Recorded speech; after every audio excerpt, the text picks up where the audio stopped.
దేశంలో రుతుపవనాలు మరోసారి చురుగ్గా మారాయి. ఇవాళ దేశంలోని పలు ప్రాంతాల్లో విస్తారంగా వర్షాలు, ఉరుములు, మెరుపులతో కూడిన జల్లులు కురిసే అవకాశం ఉందని భారత వాతావరణ శాఖ తెలిపింది. ఉత్తర మధ్య, తూర్పు, పశ్చిమ భారతదేశంలోని కొన్ని ప్రాంతాల్లో భారీ నుంచి అతి భారీ వర్షాలు కురిసే అవకాశం ఉందని హెచ్చరించింది. ప్రస్తుతం రుతుపవన ద్రోణి సాధారణ స్థానం కంటే దక్షిణంగా చురుగ్గా కొనసాగుతోంది. మధ్యప్రదేశ్ పరిసర ప్రాంతాల్లో కొనసాగుతున్న అల్పపీడనం కూడా వర్షాలకు కారణమవుతోంది.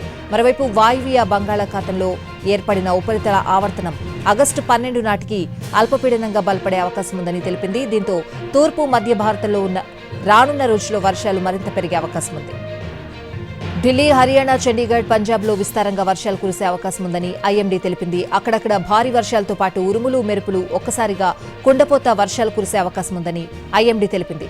ఉత్తరాఖండ్లోనూ విస్తారంగా వర్షాలు, అక్కడక్కడ భారీ వర్షాలు కురిసే అవకాశం ఉంది. హిమాచల్ ప్రదేశ్, జమ్మూ కశ్మీర్, లడఖ్ ప్రాంతాల్లోనూ రుతుపవనాల ప్రభావం కొనసాగనుంది. తూర్పు రాజస్థాన్లో అక్కడక్కడ అతి భారీ వర్షాలు కురిసే అవకాశం ఉంది.